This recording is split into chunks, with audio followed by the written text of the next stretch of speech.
Medra, welcome. How are you doing? Thank you for having me here. Thank you so much for doing this. I massively appreciate this. There's a big event coming up.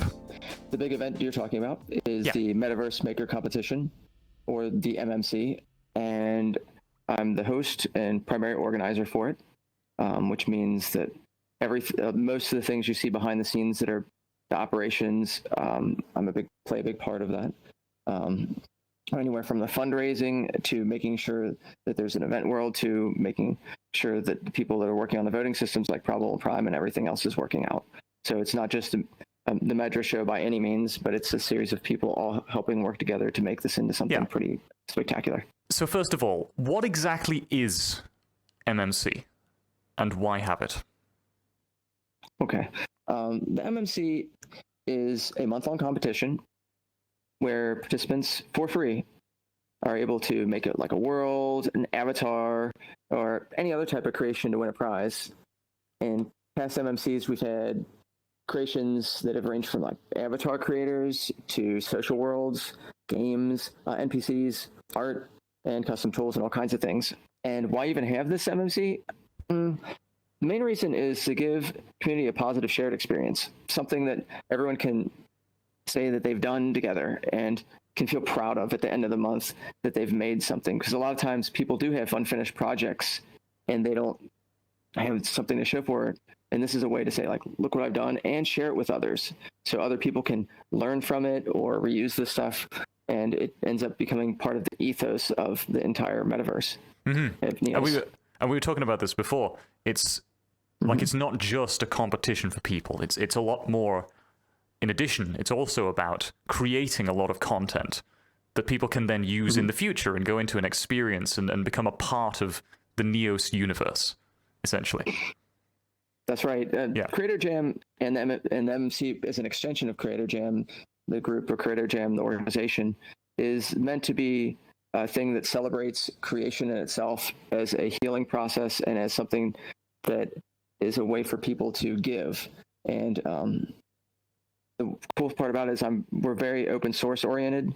And so I love the idea that people give something for free and then it just builds on itself. Mm-hmm. And that's why, like, what makes the MMC special is every time for the past 2 MMCs, when everything's been released, it's like a Christmas. Everyone's just so excited, going everywhere and just doing all kinds of things. And what people don't utilize as much, which I'm kind of surprised, is if you need to learn how to do something, you can say, oh, well, let's try this freeze tag world, see how freeze tag works.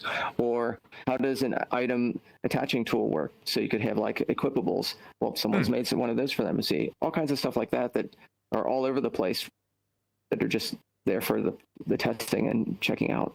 So we'll get into the details of MMC in a moment, the rules, the past entries, all that sort of stuff. But there's one thing that I want to concentrate on first, which a lot of people are really amazed about. And that is the sheer size of the prize pool for this year's MMC.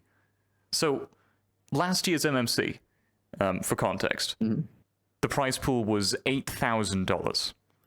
So what does the prize pool for the current 2022 MMC stand at right now?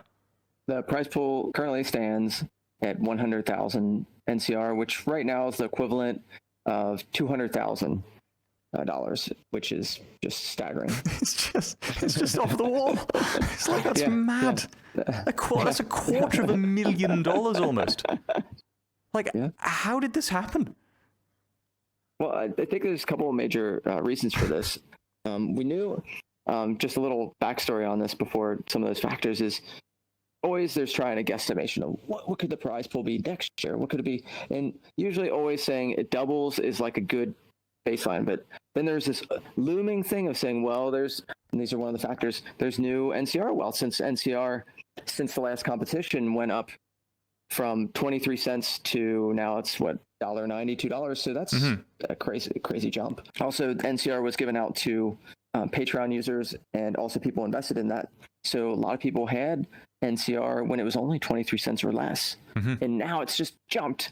So a lot of people now have a little bit of extra money, and people have always been very generous in the MMC already.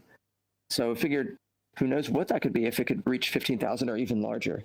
And you had the rising wealth of like the people that come in that are the crypto population, and they have their own interest and also amount of NCR that they might like to contribute, and also Neos contributing as always. Yeah, so you got a lot of factors coming together there. You got an already very generous community inside Neos who have suddenly become unusually wealthy, and they're just now continuing that same spirit of generosity, but with more at hand. And then, as you say, you've got the crypto community who's come in as well, who's very interested in this too, which is great. So that's amazing. Like that number is just it's just staggering to think about. So how did you feel when that first 30,000 NCR donation came in? How did that make you feel? Well, I looked. It was shocking, obviously. But so I look at my screen and I'm like, is that a decimal point off? Like, it didn't seem right. There's something. It's like, this isn't right. And so I look again and I'm like, count the zeros. I'm like, oh shit. Oh wow! Oh my! This is real. $90,000 donation at the time. $90,000 donation, and I'm like, wow! And it was just this type of like shock and awe and disbelief just excitement and just just gratitude. The fact that they felt like this was something that they would want to contribute and make it special. And I was like, I look forward to passing that along to everyone else. And pretty intense, positive. Yeah, no, I can absolutely imagine that would be crazy. And then, of course, you also then got the other 30,000 NCR donation from Neos VR itself. So you've got official, am I right in saying that? You've got official support now with that 30,000 NCR from Neos.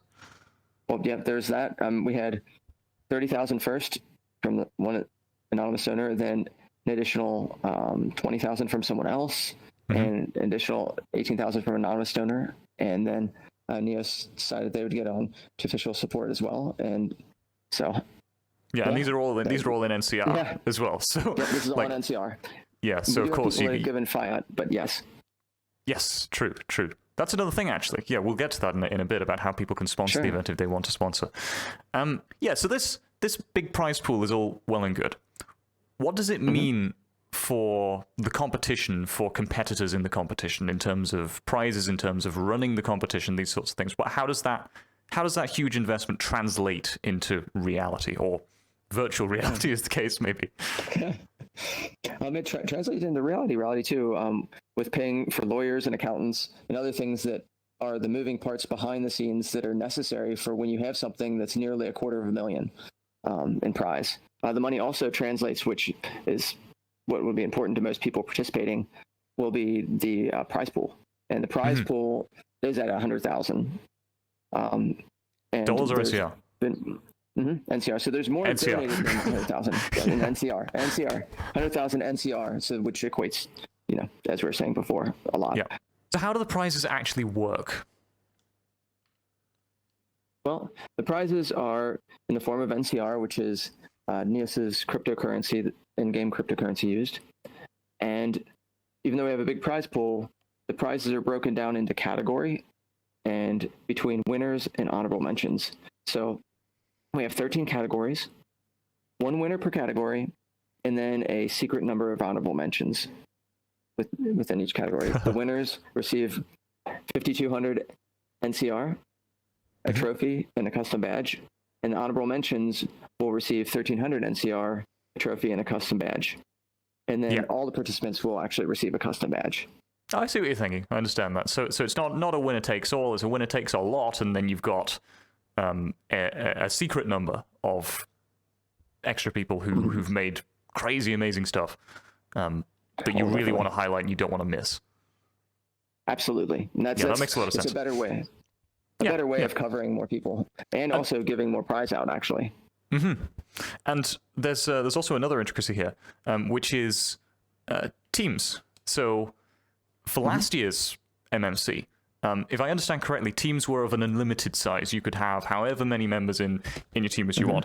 This year it's a little bit different, but there's not just a hard limit, is there? There's two categories here that we can use. Yeah, when I'm saying 13 categories, there's actually 11 categories, but there's 2 quasi subcategories, but I just don't get into that because that's too much. So you have social, has social teams and social individual and small groups. So the individual and small groups is 5 or less people. That's one category. And then you have a social world, which would be 6 or more. And then that way we can have a differentiation between team competitors and smaller group competitors. And we have that also for the games category. So the social worlds. Because if you have some massive team that comes in with like industrial backing or somebody, which might happen given the size of the prize pool, who knows? If you have that kind of a situation happen, you do really want to have that team in a different category than a single person who's just building their world. That makes a lot of sense. That seems to make a lot of sense to me anyway. Is there anything else that you'd like to cover about the prize pool, about prizes in general, about any of that sort of thing? Yes. I would like to mention that for anyone that participates, they get a badge. So everyone will be receiving badges that are showing that you've participated in the competition, which a lot of people like to do just for the badge. People like their badges. Yeah, so for those who don't know, a badge in Neos, you can't see them on this film because I've hidden them specifically, but a badge usually appears like above your head, and when you're in Neos, you're talking to people, you're meeting people, they can all see your badges, so they can see that you've participated in the MMC. That's essentially what that means. Okay, so from prizes, we go on to categories. So is it the case that this year's and last year's categories, other than the difference for teams, are the same? They're the same, except for there's 2 new additions. There is the art category, which is basically, we saw an increase in art worlds last year, which is great. I was looking forward to this. So you can have things from like art galleries to just worlds that the focus isn't a game. It isn't something that's social, but it's also not something in the weird miscellaneous area or something else like that. It's specifically just for visual and aesthetics and things like that. So that's a whole new category. And also we have the education, science, and data visualization category. We started seeing a lot more worlds that were science-based and educational, and a few data visualization ones, which were pretty cool.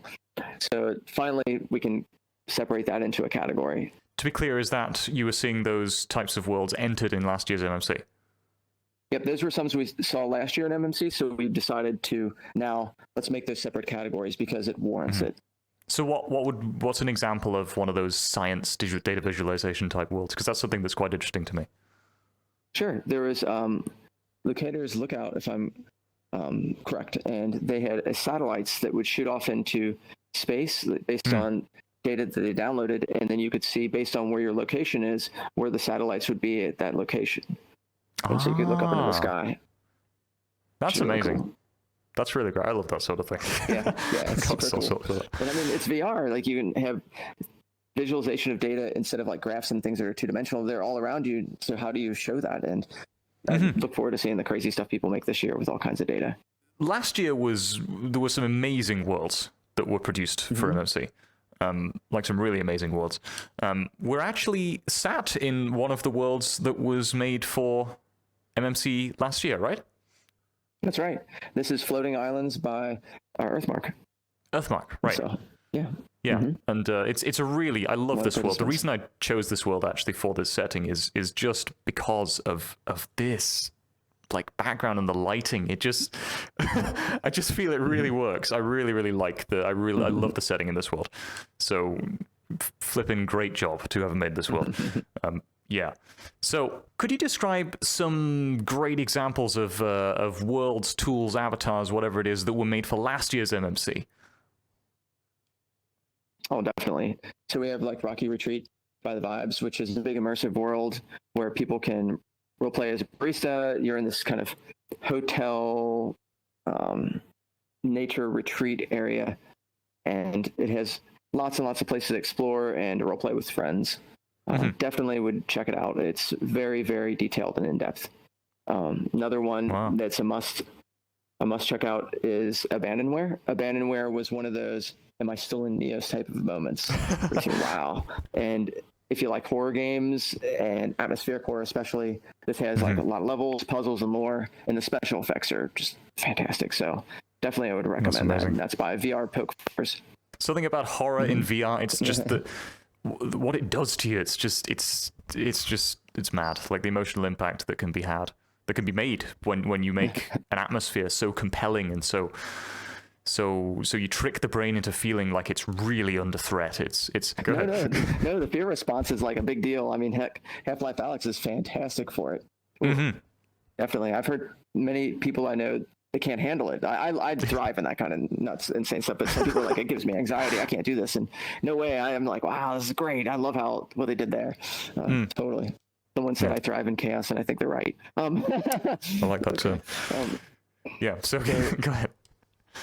Yeah, other worlds. This is another must check out world is Time and Gears by Team GHJ.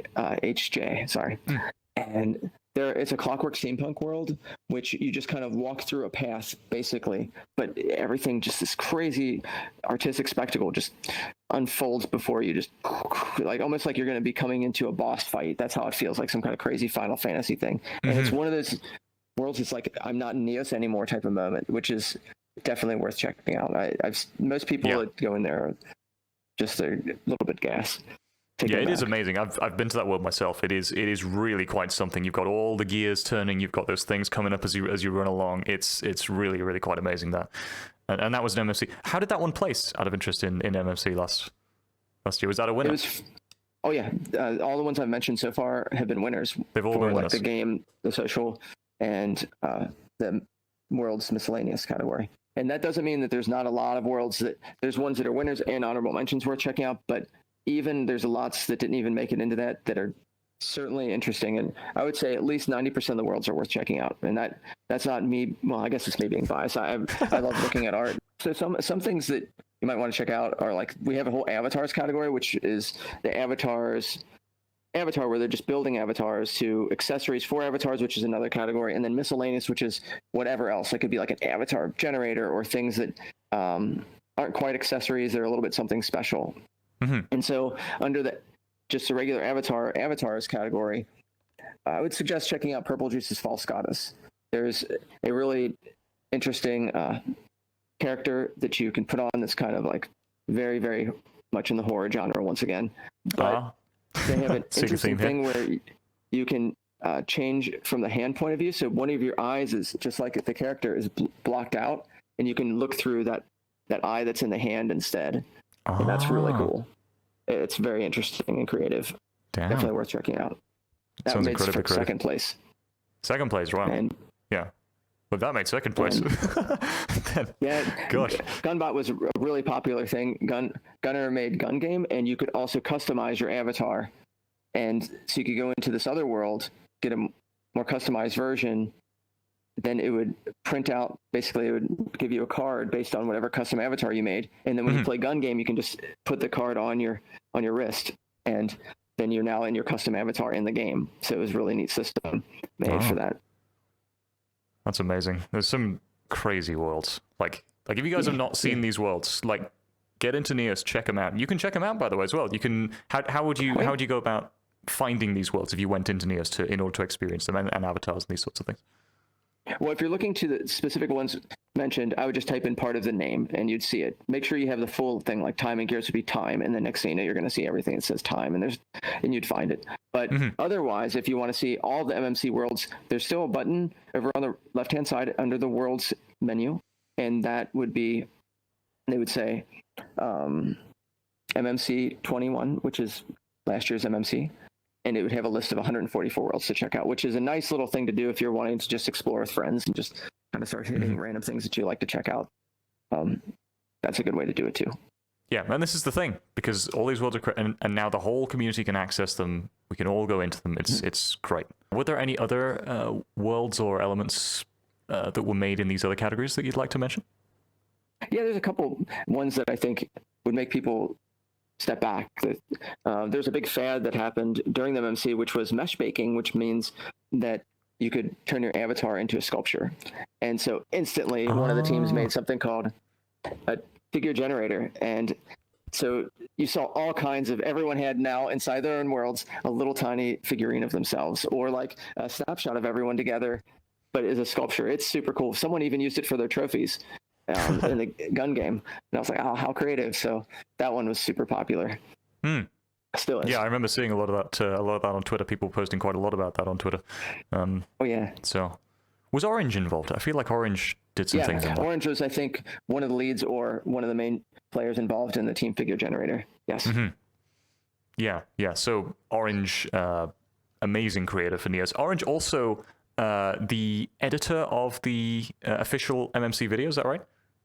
Yeah, they decided for the sponsorship they would make the trailer for us, which, oh my goodness, Oranges, if you ever see any of the really cool trailer stuff that's been going on in EOS or a lot of really cool videos, it's likely one of Orange's. Orange does a fantastic job. They're a professional in the area, so I love Orange is an amazing editor. I've seen a lot of Orange's stuff, like really, really impressive. Yeah. So that's great. That's great that you have these sorts of people who can do these things for Neos, for MMC, for all these events inside the metaverse. So there was another category as well which I'm interested in, which was meme. So what was the winner of the memes category last year, out of interest? There's also another category which is just kind of like a grab bag categories, but sure. The meme category, I was hoping for a few more entries. There's not as many entries as there should have been. This year, I think that people really represent the meme category, but there are still great entries, certainly. We did have the Sphere Detector by Team Bunny, which is pretty ridiculous, where you put some object on there and it tells you whether it's a sphere or not. And it sounds better. You definitely have to visit the world. You have to visit the world. If you want to see an entire world of insanity, is by person from our deaf community, Danny, who decides to always do something that's kind of playing off that idea a lot of times, or especially being theatric. And he made the Finger Universe, which is all kinds of hands. It is Danny's version of weirdness that I love. It's fantastic. I don't want to say too much, but finger spider. Yeah, I experienced that. All right, let's go to the next thing. So that was quite something. Danny, amazing creator. Yeah. So were there others you wanted to mention in the categories? There's one that's pretty technically oriented, but if you want to just like hack around in it and just play kind of like God in some ways, there's Traffic System Showcase by the science team, and it's an entire pathing system for characters. And so you have this little tiny city, which is really cool, and it's kind of this diorama style thing. You look at it as a giant and all these little characters, and they have a bunch of people from the Neos team and all in like little tiny cute voxel format. And you can just start spotting and seeing like cars and people moving around the cars. It's really adorable. And if you ever like watching trains or like little dioramas of things, NPCs and things moving around, it's worth checking out. It's fun. Yeah, I got a chance to check that one out. That was really quite an amazing world. That was by Mars, right? And Mars Mange and I forget how to yeah, that's the one. I got a chance to look at some of the logics for that. I believe they wrote an A-star pathfinding algorithm for that. I think so. And, flipping heck. All within the thing. They're nuts. They are insane. Really, really impressive. Yeah, I mean, A-star is not a simple algorithm, right? I say this as a programmer. A-star is not a simple algorithm. And they put this in Neos. Neos, the code of Neos is written in Logic's very interesting visual scripting language, and they built A-star inside that. So that's just mad to me. That's very impressive. So, yeah. Gosh, quite something. And they're used to building crazy systems because they've been working on Half-Life Alyx, and they actually have green light or not Half-Life Alyx. I mean, it's just Half-Life Original, and porting that into Neos, and they have the green light officially, and they've made all kinds of crazy systems. The official? Oh yeah, you could check. Oh, you can check it. It's not like they've talked to the right people and they said, yeah, go for it. And that's why when you see it, if you visit in Neos, it's really cool. You should definitely check it out in Neos. It's beautiful and robust, and the systems in there are insane. They're just like that A system where you're just like, from a coder standpoint, you're like, whoa, you are. You decided when you go with something very complex, you make sure it's really complex. Yes. Quite. Lord. So yeah, some really impressive stuff. The competition this year. So you've described the amazing entries that came last year, right? With the prize pool the size it is now, what do you expect the level of competition to be this year? It's interesting. I think it's going to be quite competitive because people whenever you have more dollar amount on anything, people come in from other places. So I think we'll see a lot of surprise people migrate in this just to test it out, and maybe some new people decide to stay here. We'll also see, because the Metaverse Maker competition moved from September to February, I think we'll see some people that are going to want to take it easy a little bit more. And that's good. I was hoping that this is meant to be like a game jam, but I think we'll see a lot of crazy entries. It's, if anything was like last year and the year before, there's going to be stuff that you didn't expect. Like last year, for instance, there was terraforming. I think it's Terraform Generator. And basically, it was a game. You play a game where you're trying to make sure the inhabitants of a civilization live in. It has a whole tech tree and everything. I think we'll see more crazy stuff like this. This is a globe, and it's mostly text-based, but wow, it was in depth. And but then we had a bunch of wave shooters to what are the pathfinding games where you place stuff down and then they shoot things? Tower defense. We have there's a lot of cool tower defense games. Yeah, we're going to see a lot more fun games to play. That's for sure. That's not even a question. And among a bunch of other stuff. It's an explosion of content, essentially. It sounds like it's coming. It's a huge amount of at least 140. At least 144. Last year we had 144 entries. I really am not sure how many we'll see this year. Maybe at least that. I would assume at least that. So I guess we'll have to see. 44 new worlds. So now we get onto the rules of MMC. So MMC starts on February the 1st at 2 o'clock Eastern and ends on March the 1st at 2 o'clock Eastern, which is 6 p.m. UTC in both cases. Is that right? Yeah, I tried to keep it consistent where it's always 2 p.m. Eastern time, Eastern Standard. Yeah. And then that way people have a grounding for when voting begins, when voting ends, when winners are announced and stuff like that. And it just feels comfortable when you know that it's not this time here and that time there all around. Yeah, that makes sense. And everything has to be built within that time frame, right? You cannot be building stuff outside that time frame. It's all got to be done within that exact time frame, right? Yeah, this is like a game jam. So a game jam, except there's no theming. The way they always keep people from working beforehand is they say, here's a theme. And then you're like, oh, okay. And so like you can prepare and like get your knowledge base ready. And so right when you start, you're like, okay, I think I've had this idea. I already know the team we're going to work with. Let's do it. And then I always like to describe it as you've been dropped off on an island and you're given a knife and you're just like, go. And there you are. You have to try and figure out how to survive. So could you give a basic overview of the rules governing a single MMC entry? If somebody wants to make an entry and put it in, what do they have to know? Okay. I'm giving the ultimately basic. They should probably look on Discord or Twitter. On Twitter, when the official kickoff happens, I'll be keeping a pinned entry so people can go visit the rules and things like that. And there's also legal rules to read. But I would recommend going to the registration form and registering yourself. If you don't even know what your entry is going to be, still do it. It's a good idea because you can always have an email sent to you and then you can change the name of the entry later. I have a question about that, actually. Can one register right now? Yes. I would recommend doing so. Absolutely, yes. That's fine. Definitely. And you can register multiple times.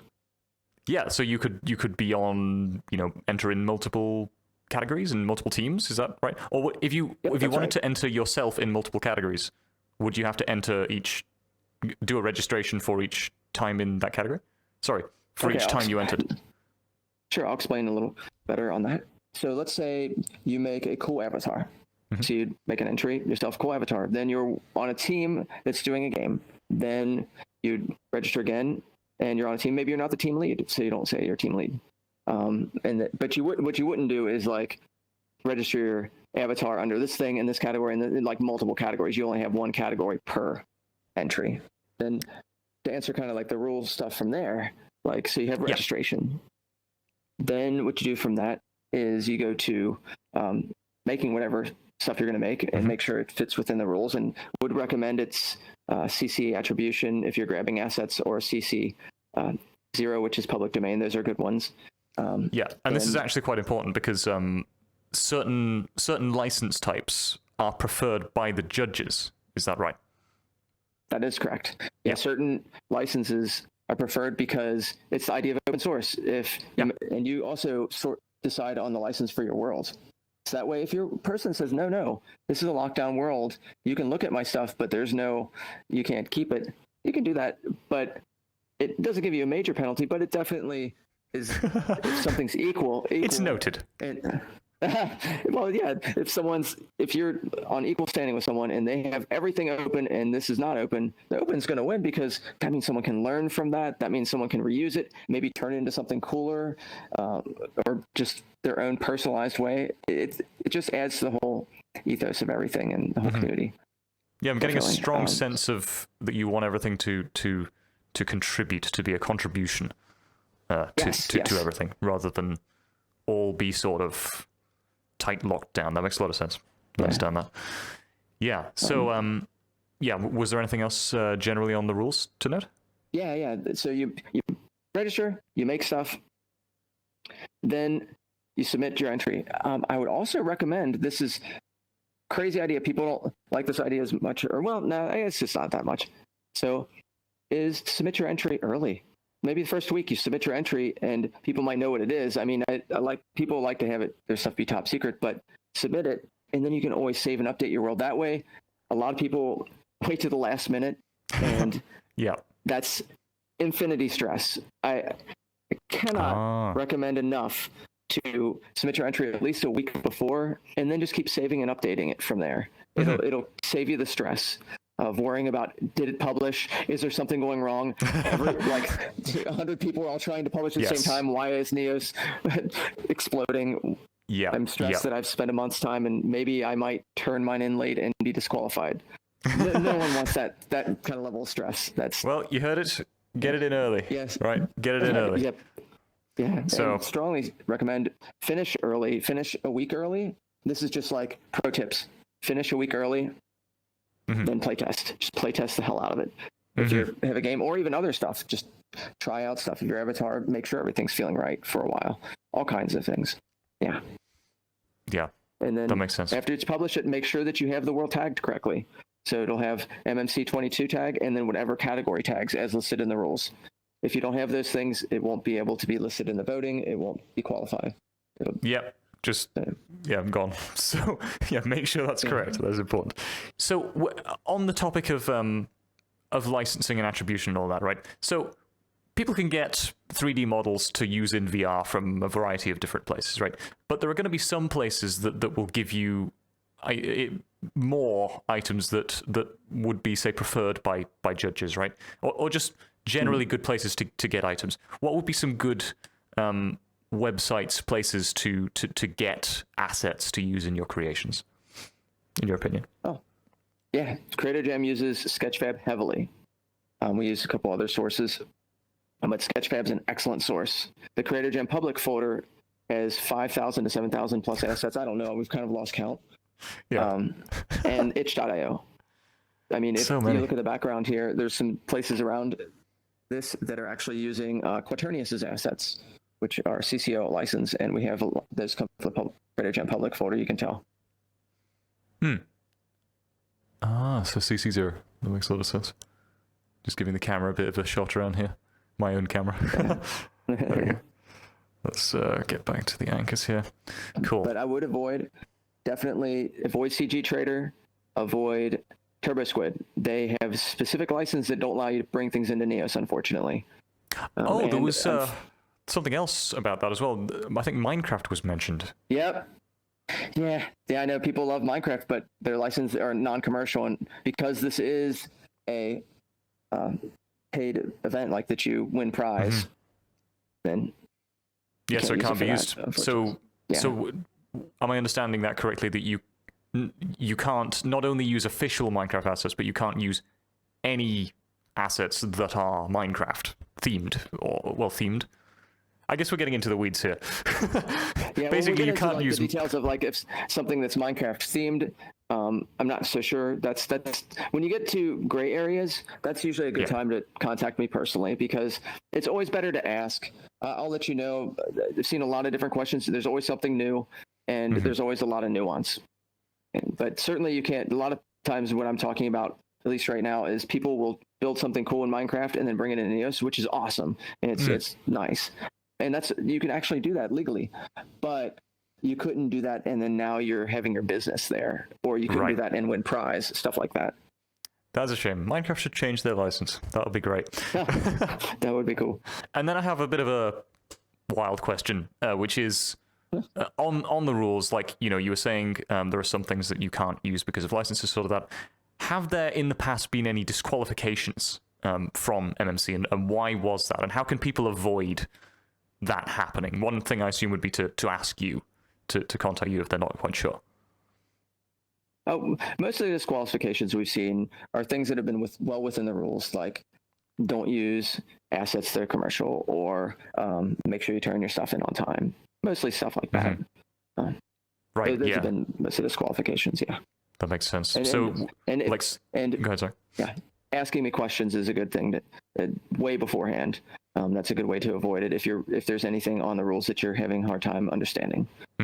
I suppose people have to be careful about that, because imagine you make your whole world and it's all good, but you put one commercial asset in it. Then I assume that's game over, essentially. Yeah, could be. Yeah. Could be. So definitely. Be careful. Check your licenses for everything. It's important to source the people that make stuff. I mean, you put that one asset. What if that's like a key asset for a prop that you're using for a game? Is that fair for someone that spent maybe hours, days on something that's really magnificent, and then you're using it to gain $10,000 to gain monetary value for free? Yep. So it makes sense. On to the next topic, which is judging. So, what are the judges looking at when they're judging an entry? In general. Okay. We look for all kinds of stuff, like especially if you see something that's new, novel, creative, original. That's a plus. Whether the technical skill behind it, if it like the artistic skills, and if it's all been made from scratch, that's a big deal. Someone that's brought in assets, still good, but if someone made everything completely from scratch, that's just another degree of difficulty. And also, if things are open source and things like that. Yeah, so these are all things that are positively reflected in the judgment of an entry. Yeah, that makes sense. Next topic was sponsorship. So if somebody wants to sponsor MMC, so someone has some cash available and they want to give that to you, to MMC, how do they go about doing that? What's the process? Okay. Well, on Discord, they could check through some of the tweets, or they could go to Discord and there's a pinned message under the MMC 2020 channel under Creator Jam, or within the Neos Discord. And you can either send NCR to Medra inside Neos, or if you want to send fiat, which please don't send $30,000 via PayPal. PayPal will become locked out. It'll be bad. Not that I don't want that. It just we'd have to work something out. And that would be an email address that I would DM you, or you could check out under the sponsor guide. And then go ahead, sorry. Yeah. No, after you. Oh yeah. So what are the benefits of sponsorship? What does a sponsor get for sponsoring MMC? Before I can answer that, I should probably mention you don't have to send the NCR in Neos. You can also send it through a MetaMask wallet. That, once again, you'd contact me. Ah, yes, indeed. But what are some of the benefits? The benefits are that your name would be on a wall. Based on the prize amount, there's a different size on the amount of name and icon and image, depending on if you have like a company or you have a profile picture you'd like to show. And that's on a sponsor wall that'll be in the awards world, the info world, the kickoff world that people can visit. It'll also be in the guide or credits, so people can look and see it there. And we'll be announcing it on during the award ceremony. And the top 5 sponsors will be able to attend the award ceremony, and they also receive a special shout out on Twitter. Also, there's there's something about the awards ceremony that you told me the other day, which I just thought was amazing, and that is one of the people helping you to run it and organize it, right? Could you tell the audience what you told me yesterday about that? Well, what's pretty fantastic is Jason Moore, the person from the Meta movie, who's doing just insane things artistically within Neos and just generally for moving forward the whole idea of VR experiences and live theater and everything else. And he's had experience working in the Academy Awards and filming in the Academy Awards, and so he is offered to help. Wait, when you said this to me yesterday, I did a bit of a double take. I was like, sorry, the Academy Awards. And you were like, the Academy. Yeah, the Academy Awards, yes. Academy Awards. When he told me that, I was like, well, and I'm going to default to whatever you have to say is I should run this because I certainly don't have that level of experience in running an award ceremony. Thank you. Yeah, it's amazing, that. Really amazing. So the final topic. I saw that you have a big legal document for this competition. So, was a Metaverse competition with big crypto prizes a complicated thing to set up in that regard? Definitely, it was intricate. Luckily, I've already worked with a lawyer before out of Hollywood that's fantastic, and we have a good rapport. And so, and he's worked in game shows and stuff like that. You have a Hollywood lawyer as well, which is just amazing. A Hollywood lawyer that has experience, and so we went through 6 different drafts, making sure that the concerns the kind of community would have, I know what they are. I mean, these are going to be problems. Can you explain stuff that's confusing to me? Because I know if it's confusing to me, it's certainly going to be confusing to everyone else. Because I've looked at a lot of legalese a lot, and then we hashed out after 6 drafts and made it into what it is today. Mm-hmm. Yeah, and it's quite something. Like, I had to look through it. Yeah. It is really quite something. It's very, very interesting to, like, it's actually, I would actually say it's worth having a look at. It's just interesting to see how an event in the metaverse using crypto works legally. And it's just interesting to have a look at that document to just sort of see how that works, and especially made by such a talented lawyer as well. Very interesting, very interesting. Okay, now, Medra, I have one final question for you. And this is arguably the most important question of them all. What type is the jam on your tote? Oh, it's an interdimensional type of jam that's something that is very, very potent and would not recommend anyone taste unless they... Interdimensional jam. That is really quite something. You know, I was not expecting that answer. That's really great. That's really quite something. Okay, and so people can't buy this in stores, I assume. Like, what if someone wants to pick up a bottle, a jar of interdimensional jam? How does one? Well, I mean, we're only on this 3D plane, so I think that we have to be on a couple extra dimensions, and then we could, like, maybe 5th or 6th dimension. Like, oh, I'll go pick up my nearby possibility and see where this is at. Someday when we can travel interdimensionally, you might be able to try Medra's jam, and that sounds perfectly fine. Right. On that note, Medra, thank you so much for joining me. This has been a pleasure. This has been a joy. You've been brilliant to interview. So thank you for joining me, and I wish you every success in MMC. I'll be competing myself as well. Good luck to all the competitors, and let's hope it is a great success. So thank you for joining me, Medra. Thank you. It's my pleasure. My pleasure.